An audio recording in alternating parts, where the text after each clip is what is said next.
우리가 계속해서 오병이어 기적을 배경으로 해서 주시는 우리 주님의 말씀을 듣고 있는데요. 오늘 오병이어의 기적을 맛보았던 유대인들은 일반적으로 우리들하고는 조금 다르구나 하는 것을 우리가 알 수 있어요. 우리 같으면 떡 5개와 물고기 2마리로 5,000명을 먹이시는 기적을 보고서는 깜짝 놀라서 예수님을 당장에 우리의 구원자로 믿었을 것 같아요. 그런데 유대인들은 그렇지 않아요. 예수님을 믿을 수 있는, 예수님의 말씀을 참이라고 증명할 수 있는 또 다른 기적을 요청합니다. 30절 보면은요, 그들이 묻되 그러면 우리가 보고 당신을 믿도록 행하시는 표적이 무엇이니까, 하시는 일이 무엇이니까. 그래요. 유대인들이 그렇게 예수님께 또 표적을 요청하는 거예요. 신중함의 측면에서는 어떻게 보면 바람직한 모습일 수 있겠습니다. 아무나 그냥 덜컥 믿는 것보다는 더 나은 모습이겠잖아요.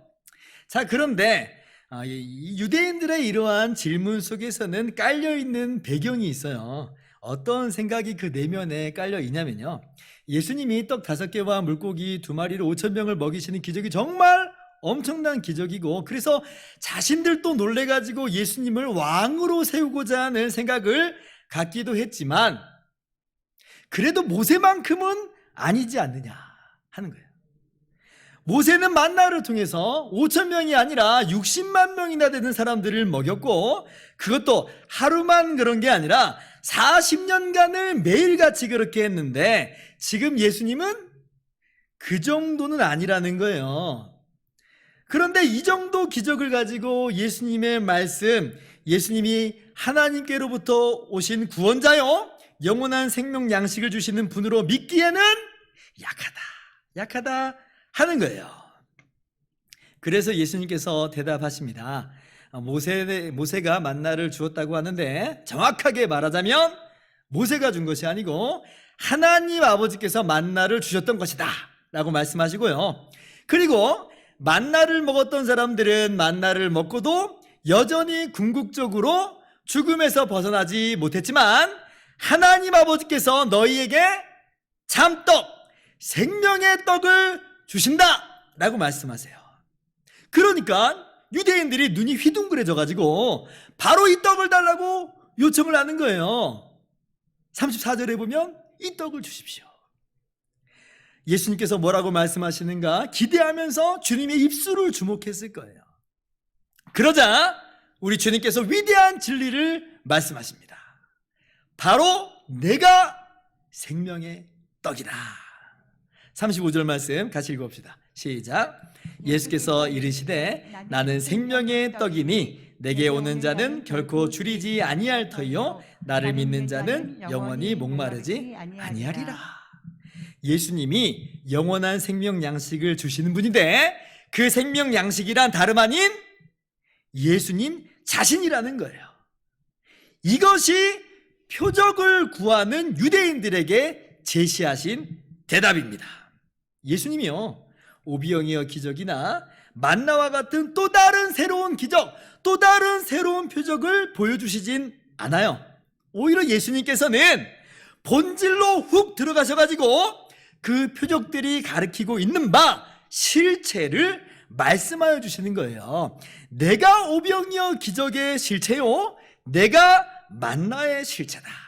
내가 바로 하늘에서 내린 진정한 생명의 떡이다. 그러므로 내게로 나오고 나를 믿어라 는 거예요. 유대인들은 표적을 구했어요. 그러나 주님은 표적이 가리키고 있는 실체를, 복음을 말씀하세요. 표적을 구했으니 표적을 보여주시면 좋지 않을까? 우리는 생각을 하지만요, 그러나 주님께서는 그렇게 하지 않으시는 거예요. 표적을 구하는 자들에게 본질을 말씀하세요. 여러분, 그렇다고 주님께서 지금까지 아무런 표적을 보여주시지 않은 것은 아닙니다. 가나의 혼인잔치에서 물을 포도주로 변화시키신 것 표적이죠. 왕의 신하의 아들을 멀리서 말씀으로만 고치신 것도 표적이에요. 당장 어제 떡 5개와 물고기 2마리로 5,000명을 먹이신 것도 표적이에요. 지금까지 주님께서는 계속 표적을 보여주셨어요.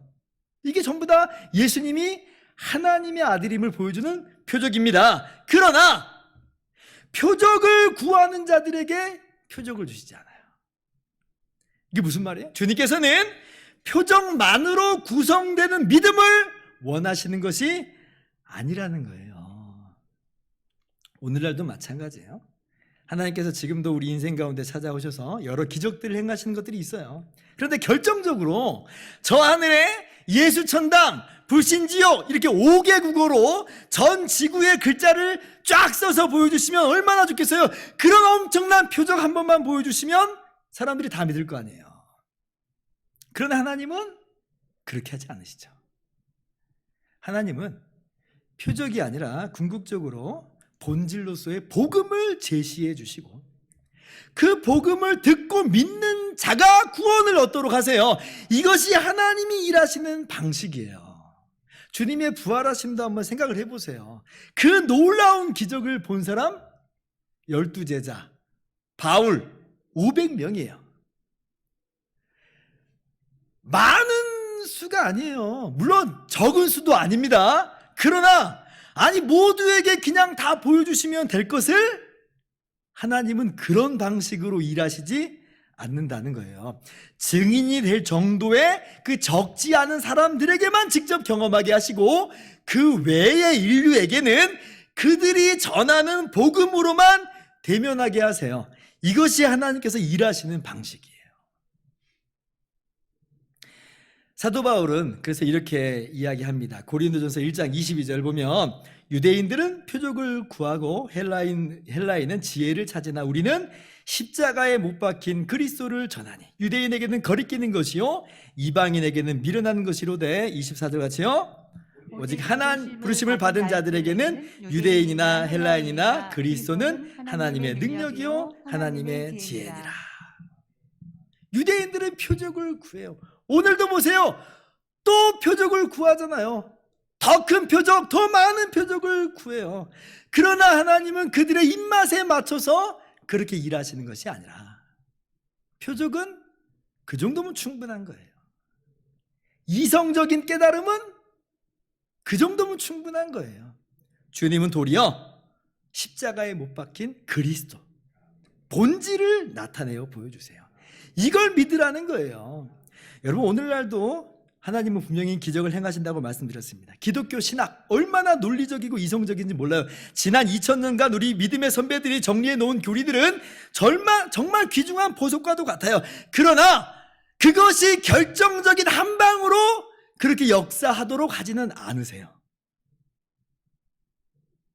우리가 볼 땐 그것이 결정적인 한 방이 돼서 예수님 믿게 하면 더 좋을 것 같은데 하나님은 그런 방식으로 일하시지 않아요. 표적을 구하는 사람에게는 여전히 부족해 보이고 지혜를 구하는 사람에게는 여전히 풀리지 않는 미스터리가 있어 보인단 말이에요. 그러나 하나님은 그렇기 때문에 더 많은 표적을 주시고 더 많은 신비한 지혜의 내용을 풀어놓으시는 게 아니에요. 충분하다.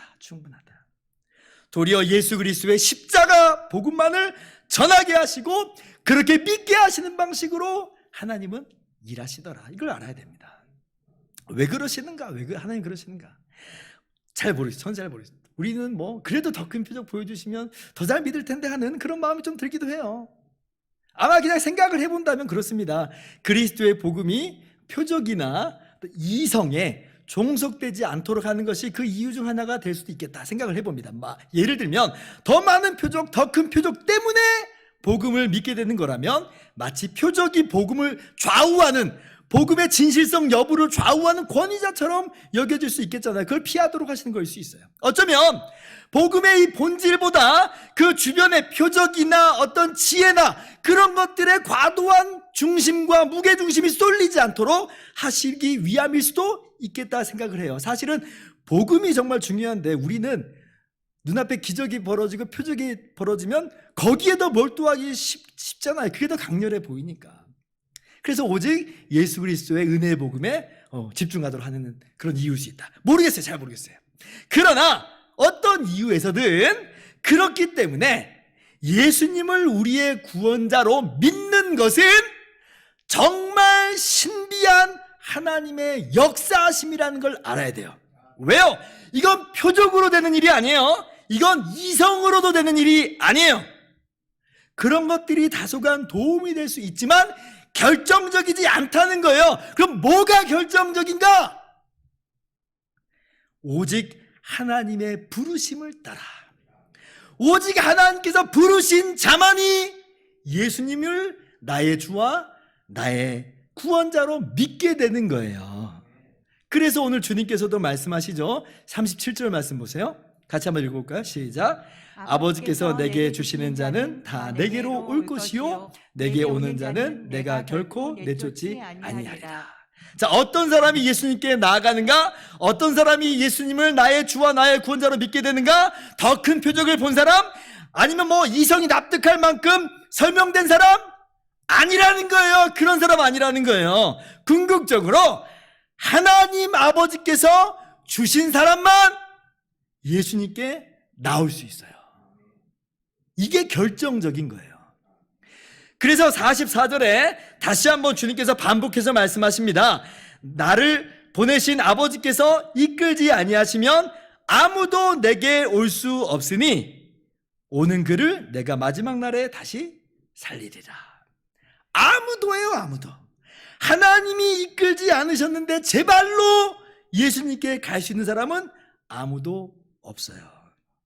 그래서 우리는요, 예수님을 믿는다 라고 할 땐 여기에는 두 가지 측면이 있음을 분명히 알아야 됩니다. 먼저 믿는다는 것은 내가 믿는 거예요. 여기에는 나의 알미 있고 나의 동의가 있고 나의 신뢰가 있어요. 의지적으로 결단하여 내가 믿겠다요, 내가 믿는 거예요. 그러나 믿음의 또 다른 측면이 있는데 그게 뭐냐면 믿음은 하나님께서 일으키시는 것이다. 쉽게 말해서 믿으라 믿으라 하는데 아니 믿어줘야 믿죠 하는 사람들이 있잖아요. 즉 믿음은 나의 의지적 결단이면서 반드시 그 안에는 더 깊은 역사가 있어요. 하나님께서 일으키시는 거예요. 하나님의 부르심, 하나님께서 불러일으키시는 의지, 하나님의 신비한 역사, 성령의 생명의 역사, 이것이 믿음이 가지고 있는 더 깊은 측면입니다. 그래서 요한복음 1장 12절에 이미 주님께서 성경에 말씀하시기를 영접하는 자, 곧 그 이름을 믿는 자들에게는 하나님의 자녀가 되는 권세를 주시니 라고 믿음의 중요성을 밝혀 말씀하여 주세요. 근데 곧바로 뭘 말씀하세요? 13절 말씀 같이 읽어봅시다. 시작. 이는 혈통으로나 육정으로나 사람의 뜻으로 나지 아니하고 오직 하나님께로부터 난 자들이냐. 이 믿는 사람은 어떤 사람들이에요? 오직 하나님께로부터 난 사람들이라. 이게 바로 믿음의 신비예요. 분명 내가 믿는 것인데 더 깊게 보면 하나님께서 일으키신 것이로구나. 자, 그러면 이 믿음의 신비를 한 번 더 깊게 더 들어가 봅니다. 자, 그러면 하나님께서 어떤 사람을 부르시는 것인가? 어떤 사람을 예수님께로 이끄시고 어떤 사람에게 이 믿음을 일으키시는 것일까요? 오늘 본문 말씀을 보면 하나님의 부르심에 있어서 어떠한 조건도 따라붙어 있지 않음을 볼 수가 있어요. 전혀 안 나와 있어요. 왜 그래요? 조건이 없거든요. 조건이 없어요. 이 사람이 믿음을 가질만 하기 때문에 믿음을 일으키시는 게 아니에요. 오직 하나님께서는 이 사람을 거저 택하신 거예요. 왜 하나님 이 사람입니까? 여기는 어떤 자격이나 조건이나 이유가 없어요. 그저 하나님께서 이 사람을 택하기를 기뻐하신 거예요. 다른 이유는 없어요. 다른 이유는 없어요. 택하신 사람에게 믿음을 불러일으키시고 그렇게 예수님께 가게 하는 거예요. 그래서 예수님을 믿게 되는 거죠. 이것을 에베소서 1장 4절은 이렇게 선포합니다. 그 창세전에 그리스도 안에서 우리를 택하사 우리로 사랑 안에서 그 앞에 거룩하고 흠이 없게 하시려고 5절같이요 그 기쁘신 뜻대로 우리를 예정하사 예수 그리스도로 말미암아 자기의 아들들이 되게 하셨으니. 자, 우리는 창세전부터 택하신 바다. 그 택하신 이유는 뭐예요? 하나님께서 당신을 거저 기뻐하셨기 때문이다. 다른 이유는 없어요. 다른 이유는 없어요. 그래서 우리 과거의 믿음의 선배들은요, 이것을 일컬어서 free grace, 값없는 은혜라고 그랬어요. 값없는 은혜. 이 더러운 죄인이 우리 자신의 행위나 노력으로가 아니라 오직 예수님이 다 이루신 십자가 대속을 믿음으로만 거저 구원받는 것이 프리그레이스의 첫 번째입니다. 값없는 은혜의 첫 번째 은혜예요. 행위가 아니라 믿음으로만 구원받는 게 값없는 은혜잖아요. 그런데 값없는 은혜 두 번째가 있는데 그게 뭐냐면 영원전에 거저 우리를 택하셨다는 거예요. 믿도록 택하셨다는 거예요. 그래서 예수님을 나의 구원자로 믿게 하시는 것, 그것이 또한 프리그레이스, 값없는 은혜다. 왜 하나님이 우리를 택하셨는가? 이유가 없어요. 그냥 값없는 은혜로 말미암은 거예요.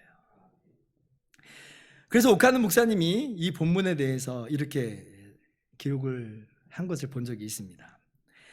어떻게 해서 하나님이 저 같은 사람을 택해 예수 믿게 하시고 목사까지 시키셨는지 아무리 생각해도 도무지 설명할 길이 없습니다. 프리그레이스예요. 왜 나를 택하셨는지 모르겠다는 거예요. 이것은 하나님이 좋아서 했다니까 그냥 받아들이는 것이지 다른 해답을 찾을 수가 없습니다. 왜 나를 택하셨어요? 값없는 은혜예요. 아, 하나님의 은혜로 이 쓸데없는 자 왜 구속하여 주는지 난 알 수 없도다.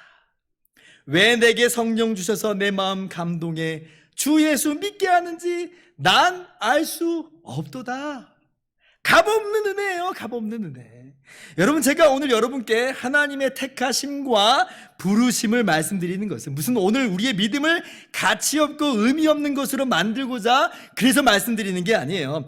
그 믿음 이면에 있는 이런 더 깊은 측면을 밝힘으로써 우리 믿음이 사실 그렇게 단순한 것이 아니고 신비한 하나님의 역사하심, 값없는 하나님의 은혜임을 더욱 말씀드리고자 하는 거예요. 즉 믿는 여러분은요, 여러분 안에 일하시는 바 하나님의 역사를 경험하고 있는 것이고 하나님의 은혜를 이미 충만하게 경험하고 있는 거예요. 이를테면 믿는 우리는 기적의 현장 속에서 살아가고 있는 거예요.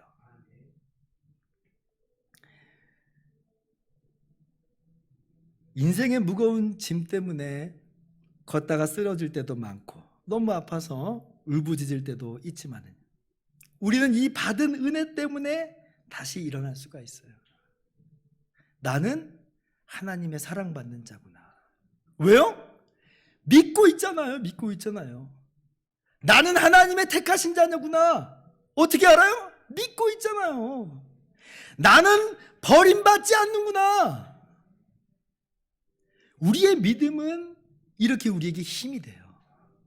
하나님의 역사구나. 값없는 은혜를 하나님이 주신 것이구나. 인생의 어려운 장벽을 뛰어넘을 수 있는 힘도 이 값없이 주시는 하나님의 은혜로 비롯되는 거예요. 하나님의 크신 은혜가 믿는 여러분에게 이미 주어진 줄을 깨달아 아시기를 바랍니다. 자, 그런데 나의 믿음이 단순히 내가 믿는 것이 아니요 그 이면에 하나님의 역사와 은혜가 있음을 이야기하면 여기에 또 다른 방향으로 어긋나가지고 오해해버리는 경우가 있습니다. 무슨 말이냐면 내가 아무리 믿으려 한들 이 믿음이 진짜 하나님께로부터 난 믿음이 아니라면 아무 소용이 없는 것 아닌가. 지금 내가 갖고 있는 믿음이 정말 하나님께로서 난 믿음인지 어떻게 확신할 수 있으며 그렇다면 나의 구원을 어떻게 장담할 수 있겠는가 하면서 불안에 빠지는 그런 오해가 있을 수 있다는 거예요. 여러분, 이때는 어떻게 교정해야 되냐면 다시 앞부분을 강조를 해줘야 돼요. 아까 요한복음 6장 35절에 내게 오는 자는 결코 줄이지 아니할 것이요 나를 믿는 자는 영원히 목마르지 아니하리라 주님께서 말씀하셨잖아요. 그 말씀 그대로 예수님을 믿으면 되는 거예요. 주님께서 말씀하셨으니 나는 줄이지 않고 목마르지 않을 거예요. 주님께서 우리를 구원하시고 영생을 주실 것이에요. 여러분, 꼭 기억해야 될 게 하나 있어요. 뭐냐면 우리는요 우리의 믿음을 증거로 삼아서 하나님의 택하심을 아는 것이에요. 우리의 믿음을 증거 삼아서 하나님의 택하심을 아는 거예요. 반대로 하나님의 택하심을 근거로 우리 믿음 여부의 진정성을 구별할 수는 없어요. 왜냐하면 하나님의 택하심 자체를 볼 수 있는 눈이 우리에겐 본질적으로 없어요. 어느 누가 감히 하나님을 직관할 수 있어요? 하나님의 택하심은 하나님 안에서 이루어진 일인데 우리는 그것을 절대로 들여다볼 수 없다. 다만 우리는 오직 지금 내가 믿는 것을 보니 내가 하나님께 택함받은 사람이로구나 하고 아는 거예요. 그래서 일찍이 종교개혁자 칼빈은 분명하게 말합니다. 모든 사람에게 있어서 각자의 믿음은 하나님의 영원하신 예정하심에 대한 충분한 증거다. 칼빈의 후계자라고 하는 종교개혁자 베자도 똑같이 말합니다. 그리스도에 대한 믿음은 우리의 택하심, 그리고 궁극적으로는 우리가 장차 영화롭게 될 것임에 대한 증거다라고 말해요. 증거다. 그러므로 우리가 믿는다라고 할 때는 이것이 정말 하나님의 택하심으로 말미암는 믿음이냐 아니냐 할 필요는 전혀 없어요. 그건 불필요한 어리석은 모습이에요. 그저 우리는 지금 이 시간 우리의 마음의 원함을 따라서 예수님을 나의 구주, 나의 구원자로 믿으면 되는 거예요. 믿으면 되는 거예요. 예수님께서 말씀하십니다. 다시 한번 37절 한번 볼까요? 자, 읽어볼까요? 같이 시작. 아버지께서 내게 주시는 자는 다 내게로 올 것이요 내게 오는 자는 내가 결코 내쫓지 아니하리라. 자, 주님께서 37절에 아버지께서 내게 주시는 자라고 하면서 믿음의 신비에 대해서 분명하게 말씀하시죠. 동시에 근데 하반절 보니까 똑같은 사람을 두고 내게 오는 자라고 표현을 다르게 하세요. 이게 무슨 뜻이에요? 지금 우리가 신경 써야 될 것은 우리의 믿음, 즉 주님께 나올 것인가 아닌가 하는 것에 우리가 신경 쓰면 된다는 거예요. 내가 정말 하나님의 택함 받은 사람인가, 나의 믿음이라는 게 하나님의 택하심으로 말미암는 것인가 아닌가, 그걸 들여다보려고 애쓰지 말고 주님께 나오면 되는 거예요. 주님께 나오면 되는 거예요. 하나님의 택하심은요, 모든 인류에게 철저하게 가려져 있습니다. 오직 주님께서는 믿으라, 내게로 나오라 말씀하세요. 그렇게 주님께 나아간 사람은 바로 그 믿음이 자신이 하나님께 택함받은, 부름받은 사람임을 증거하고 있는 것이에요. 그렇기 때문에 여러분, 믿고 있음에도 불구하고 내가 혹시 버림받은 사람인지 아니지 두려워할 필요는 전혀 없어요. 주님께서 결코 내쫓지 않는다고 말씀하셨어요. 47절에도 보니까 진실로 진실로 너희에게 이르노니 믿는 자는 영생을 가졌나니, 믿는 사람은 영생을 가졌어요. 아니, 하나님께 선택받은 사람만 버림받지 않고 하나님께 선택받은 사람만 영생을 가질 수 있는 거 아니에요? 근데 내가 어떻게 버림받지 않는 것이고 내가 어떻게 영생을 가지게 됨을 확신할 수 있어요? 성경의 대답이 이거예요. 너 믿지 않느냐는 거예요. 너 믿지 않느냐. 믿는 자는 영생을 가졌나니 너의 믿음이 택함받은 증거다라고 말씀하고 있는 거예요. 여러분, 믿음은 하나님의 택함받은 증거입니다. 믿는 자는 결코 버림받지 않아요. 믿는 자는 영생을 가지고 있어요. 그리고 마지막 날에 주님께서 생명의 부활로 반드시 우리를 일으키실 것입니다. 두려워하거나 의심할 필요가 전혀 없어요. 그저 주저 말고 예수님을 나의 주와 나의 구원자로 믿으시기를, 그로 말미암아 영생을 얻으시기를 주님의 이름으로 축원합니다. 자, 우리가 지금까지 이렇게 믿음이 가지고 있는 이중적 측면, 내가 믿는 것, 근데 그 이면에 하나님이 일으키신 것에 대해서 함께 말씀을 살펴봤는데요. 이제 마지막으로 그러면 믿는다는 것이 뭐냐 하는 것을 함께 살펴봅시다. 오늘 예수님께서는 예수님 자신을 생명의 떡이라 말씀하시고 이 떡을 먹으라 말씀하세요. 생명의 떡이라고 하는 것은 오병이어나 만나가 우리의 육신의 생명을 지탱하는 것 같이 예수님 자신이 우리의 영적인 생명을 지탱해주는 그 의미임을 우리가 알 수가 있죠. 사람이 음식을 안 먹으면 굶어 죽잖아요. 마찬가지로 예수님 없이는 우리의 영혼이, 우리의 몸과 함께 영원히 멸망할 수밖에 없는 것이에요. 오늘 본문에서는 비록 인류의 죄와 하나님의 심판과 형벌에 대해서는 전혀 언급됨이 없지만 이미 우리는 그것이 배경으로 깔려 있음을 우리가 알아야 합니다. 그런 의미에서 예수님께서 생명의 떡이 되심은 예수님께서 우리 죄를 대신해서 죽으신 바로 그 십자가 대속을 가리키고 있는 거예요. 주님의 십자가 대속 없이는 우리가 영원한 생명, 이 영생을 얻을 수가 없잖아요. 주님의 십자가 대속으로만 말미암아 우리가 죄사함 받고 영생을 얻을 수 있어요. 그래서 주님께서 생명의 떡이라 주님 자신을 말씀하시는 것은 주님의 죽으심을 일컬어서 말씀하고 계시는 거예요. 그래서 나중에 예수님께서 십자가에 달리시기 전날 오늘 말씀하고 너무나 유사하게 말씀하시죠. 우리가 성찬식 때 항상 함께 나누는 말씀인데, 그때 주님께서 떡을 가지고 축사하시고 제자들에게 떼어주시면서 이것은 내 몸이다 말씀하시고, 또 잔을 주시고서는 이것은 죄사함을 얻게 하려고 흘리는 바 나의 피 언약의 잔이다 이렇게 말씀하시죠. 예수님의 십자가 대속을 가리키고 있다는 거예요. 오늘 주님께서 생명의 떡이다라고 말씀하시는 것은 다른 내용이 아니에요. 우리를 위해서 몸짓 끼시고 피 흘려 죽으신 바 대속적인 죽음, 우리를 위한 구원의 죽음, 그걸 말하는 거예요. 그걸 통해서만 죄사함을 얻을 수 있고 그것을 통해서 우리에게 영원한 생명을 가져다 주신다는 거죠. 자, 그런데 예수님께서 예수님을 믿는다는 것을 이제 먹는다라고 표현해요. 먹는다. 자, 51절 보면 자, 믿는다는 것을 먹는다라고 바꿔 표현해 주시는 걸 볼 수 있어요. 51절 같이 읽어볼까요? 시작. 나는 하늘에서 내려 살아있는 떡이니 사람이 이 떡을 먹으면 영생하리라. 내가 줄 떡은 곧 세상의 생명을 위한 내 살이니라. 먹으라는 게 먹으라. 뭐 예수님 자신이 자신을 떡이라고 비유하셨으니까 먹는다라고 하는 표현이 뭐 더 어울리지 않겠습니까 하고 그냥 넘어갈 수도 있지만요. 그러나 굳이 떡이라고 말씀하시고 또 먹는다라고 표현하시는 것에서는 여기 우리가 발견해야 되는 큰 영적인 의미가 있다는 거예요. 그게 뭐냐면 예수님을 믿는 믿음이라는 것은 예수님을 뭐 나와 다른 객체로서 예수님을 믿는다 그런 의미 정도가 아니에요. 예수님을 믿는다라고 하는 것은 예수님과의 연합, 예수님과 하나됨을 정말 강하게 강조하고 있는 거예요. 여러분, 이 믿음이라는 건요, 이순신 장군이 있음을 믿어 이 정도뿐이 아니죠. 심지어는 우리 아빠가 나를 사랑함을 믿어 그 수준을 뛰어넘고 있어요. 아빠가 나를 사랑한다고 해도 여전히 나는 나고 아빠는 아빠예요. 그러나 우리가 예수님을 믿는다라고 할 때는 그 정도가 아니에요. 뭐냐면 이거는 살아계신 예수님, 나를 위해서 죽으시고 3일 만에 부활하신 예수님을 인격적으로 내 안에 모셔드리는 거예요. 이게 바로 믿음이에요. 그러므로 예수님을 믿는 사람은 그렇게 예수님과 하나가 된 사람이에요. 하나가 된 사람.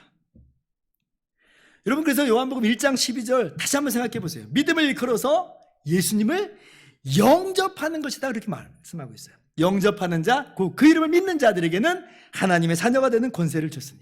영접한다는 말은 믿는다는 말이요, 믿는다는 말은 영접한다는 말이에요.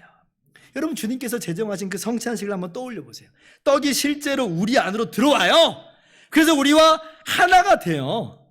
그렇게 해서 그 떡이 우리를 살려주는 거예요. 마찬가지라는 거예요. 믿음은 떡을 먹듯이 예수님을 내 안에 나의 구원자여 나의 주인으로 영접하는 것이요, 그래서 살아계신 예수님이 우리 안에 거하시고 우리가 주님 안에 거하는 거예요. 56절 말씀 보세요.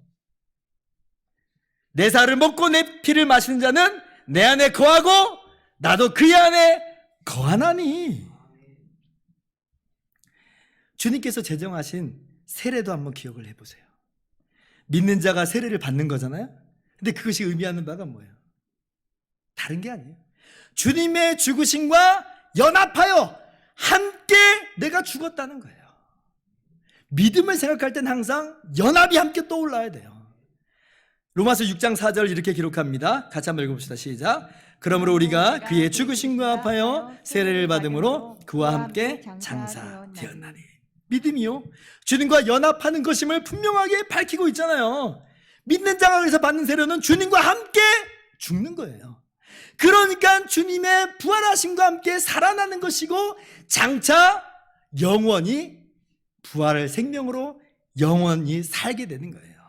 여러분, 믿음은요, 십자가에 달리신 주님과 우리를 묶는 거예요. 묶는 거. 참 믿음은 어떤 공식을 암기하는 거 아닙니다. 참 믿음은요, 어떤 단순히 지식, 정보를 의미하는 것이 될 수가 없어요. 믿음은 정말 주님과 하나가 되는 거예요.